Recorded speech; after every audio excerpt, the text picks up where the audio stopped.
Encore moi pour une petite indigène donc, qui a été préparée par tonton Julien de Colmar.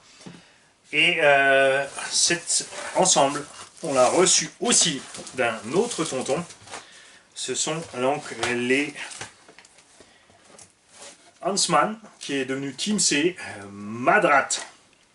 Les pièces pour cette caisse sont donc toujours disponibles. On avait plein de pièces neuves. Il a donc monté un maximum de pièces neuves sur les engins.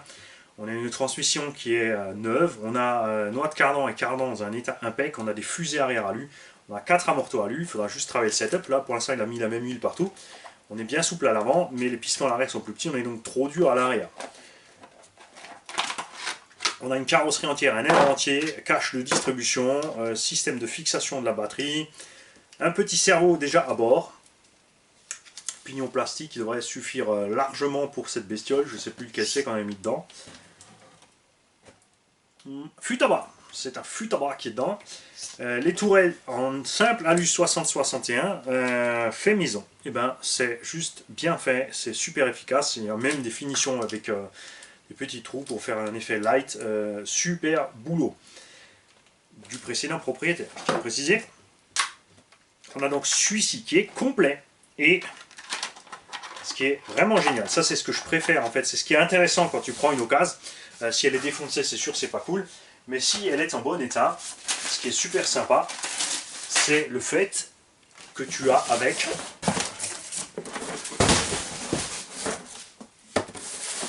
déjà on a la notice, ça c'est cool, et une montagne de pièces. On a une deuxième carreau qui est entière.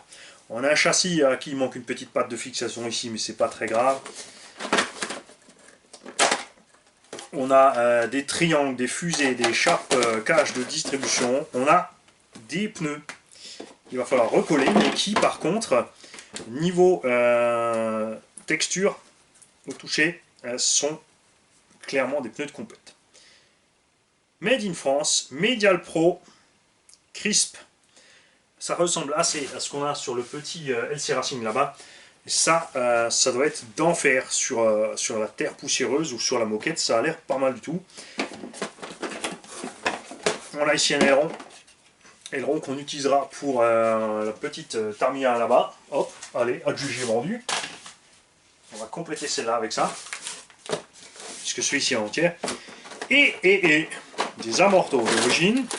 Donc, si quelqu'un a envie de se faire un jeu d'amortos avec un setup différent, des pièces de diff à billes, des triangles de suspension encore neufs, et des pièces de transmission, de la visserie, des couronnes, des pignons, tout ce qu'il faut vraiment pour entretenir le véhicule et durer longtemps. Les cales de train option alu sont déjà montées là-dessus, il y en a en rab, avec des petites, puisqu'il y a des petites bagues plastiques à l'intérieur.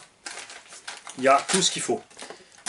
On ne peut pas en remonter un deuxième parce que le châssis est endommagé, il faudra encore une suspension et autres, mais il y a vraiment de quoi faire.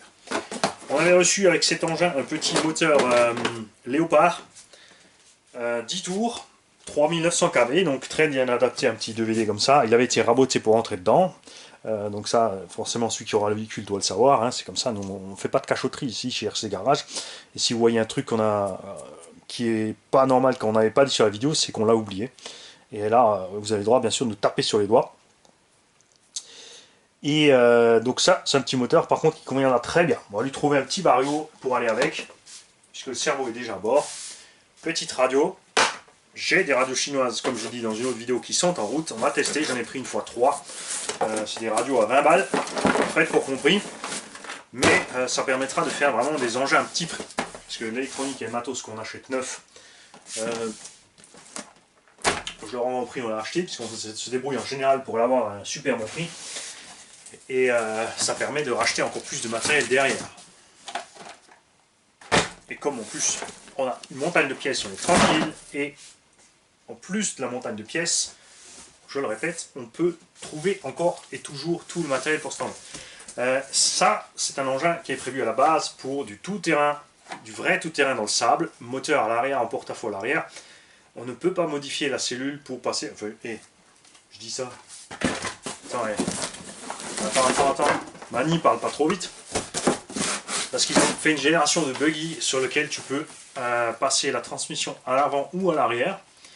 Puisqu'évidemment, vous l'avez vu sur la moquette, quand la transmission est à l'avant de l'axe, ça va beaucoup mieux. À l'arrière, on a trop d'accroches, le nez monte, on perd la direction. On a donc un Diffabi là-dedans qui est réglable par l'extérieur. Ça aussi c'est pas mal du tout. Et niveau transmission, c'est prévu que pour l'arrière. Donc c'est vraiment plus pour le tout-terrain, ou alors il faudra tricher comme on a fait sur la Tamiya, c'est-à-dire passer le vario le plus en avant possible, ou alors mettre peut-être encore un peu de lest à l'avant pour pouvoir évoluer sur une piste en moquette. Et ça, c'est le genre de truc qui me fait super plaisir. Surtout qu'on a eu du coup de main de tout le monde. On a plein de matos de tontons qui arrivent, on a des tontons qui se mettent carrément à les monter, à les nettoyer, à les faire. C'est une industrie qui se met en route tout seul et c'est génial. Ça c'est ce que je préfère en fait, c'est quand les choses vont toutes seules et que tu ne demandes rien à personne. Voilà. C'est un peu dommage pour les boutiques françaises qui, eux, ne se mettent pas en route toutes seules, contrairement aux boutiques allemandes. Et ouais, je peux que faire la pub pour les boutiques allemandes puisque ils se sont tous bougés.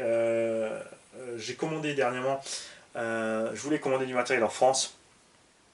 On m'a mis 3-4 jours à me répondre pour me dire qu'on n'a aucune idée de la dispo. J'ai envoyé le même mail en Allemagne chez RC Race Shop, dont j'avais pris, souvenez-vous à l'époque, le Nero Big Rock. Il n'était pas disponible non plus là-bas. J'ai envoyé le mail. Dans la journée, j'ai eu la réponse. Le mec a reconnu le mail. Il m'a dit: attends, c'est le gars qui a la chaîne YouTube qui nous avait fait la vidéo pour le Big Rock. On a vendu plein de Big Rock à cause de toi.